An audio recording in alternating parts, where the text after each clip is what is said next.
Okay, y'all, real quick, I just want to hit the hot spots because I got to get back to work. So, JK done got a job and got his teeth fixed, or whatever Cardi B said. Um, and he plans a date for Brooke, but instead of a date, he just take her to the park and they take a walk, and then they put this lock on this fence that she thought was a ring to symbolize them being locked in, and they throw away the key because they're locked in forever.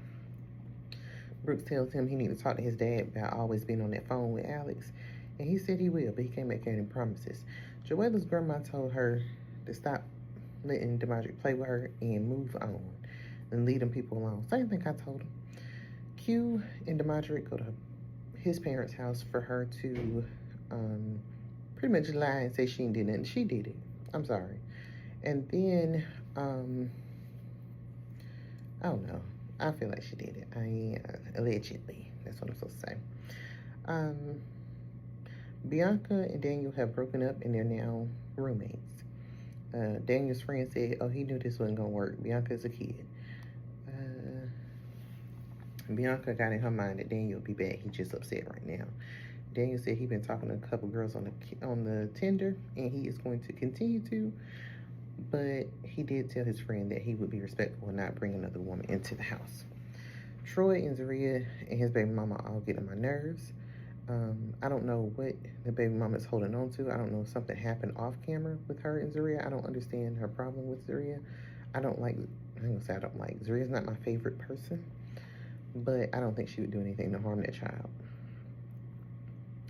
Zaria goes to try on these dresses, and then she says that she want her and Troy to be in a better place before she does it. I'm like, girl, if you ain't got the money, just say that. And Troy getting on that phone with that baby after the mama told him no and putting her in the middle of it, that kind of pissed me off a little bit. I'm sorry, I'm just hearing the noises. Um, yeah, the mama was like, hang it up. Once again, Brooke can't get in touch with JK after they done locked in. She can't get in touch with him. She out delivering food, trying to make $200 a day to take care of the kids she already got. She said she never thought she would be 32 years old delivering kids. Well, did you think you'd be 32 years old walking off your job behind a man? She tells her mom about it, and mom makes a good point. Her mama said something has to be wrong if he's willing to sleep on his mother's floor rather than, coming to live with you. Meanwhile, JK at his daddy house trying to convince him to stop talking to Alex. Next day, I don't really know Brooke like that, and Alex called me when she going through something. Sometimes she talked to me 2, 3, 4 hours. I was like, oh, it sounds like y'all in a relationship. His daddy said he wasn't even sure if he liked Brooke. He did tell JK that Alex is pregnant, and JK immediately says, well, who's the baby's daddy? So he says he loves Brooke, but he need to go over and see Alex in person to see if this is baby. So he finally admitted to sleeping with her. Q and Demadric's dad go visit an attorney, which is weird to me because she said Demadric is staying behind because they don't do police and attorneys like that. And the last time she spoke with an attorney was for him. So why the hell can't he go with you? She speaks with the lawyer, and they tell her basically she has a criminal warrant for her arrest for criminal mischief. And she starts like spazzing when the producer asks about it. That was crazy to me. Bianca feels confused and lost, and she's emotional because she still loves Daniel, even though she feels like she can do better than him. He invited her to a restaurant because he said she's not taking the breakup well. She at the table like, I can't even eat right now. She wants to know what changed because when he was in prison, they were talking about marriage and baby names and blah, blah, blah. That man looked her dead in her eyes and said, now that I've gotten to know you, I don't want to marry you. That is as simple as it gets.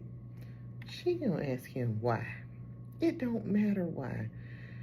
So he basically said she changed for the worse and she has no drive. She's not doing anything with her life. Baby, move on. Just let it go, young lady.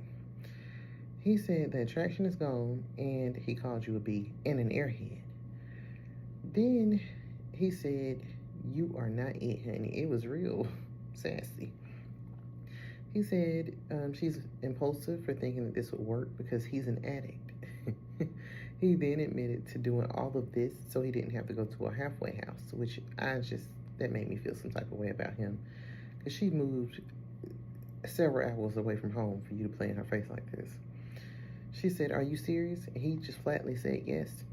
And then she said, "Well, I can't tell if you're serious or not." Girl, he told you he was serious. Troy finally called Gianna with some sense and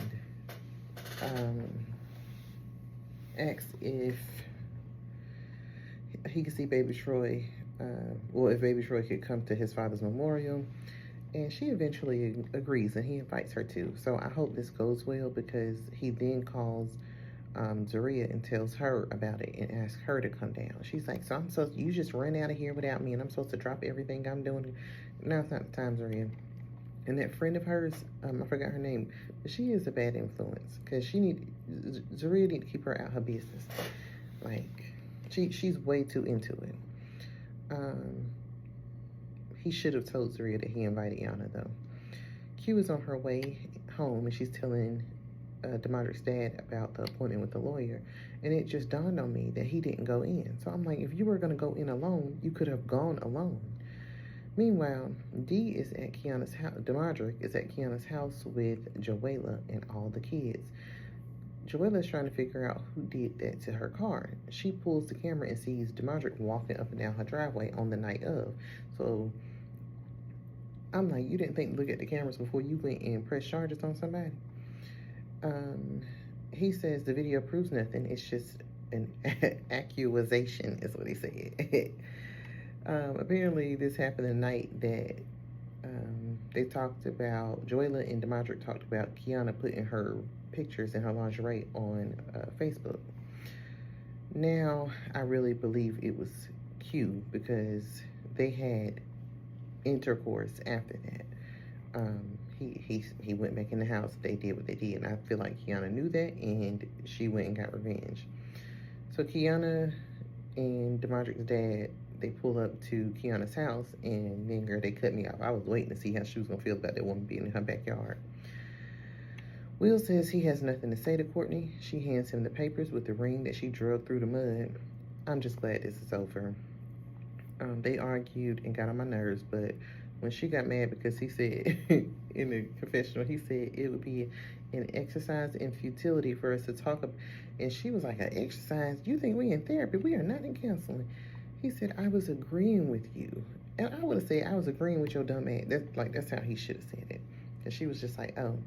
He said he was hurt when she was dropped off by another man. And of course, in true crackhead fashion, she started laughing, saying, he has no idea. I don't know what that's supposed to mean. Anyway, that's all I have for this one. Sorry the video was so quick, but I'm at work and I have been working really hard. So I haven't got a second to, actually film. But I want to stay consistent. And again, I created this channel to work on my public speaking skills. So if you have any, don't judge me too harshly. This is a work video. But if you have any constructive criticism, please let me know. Have a good day.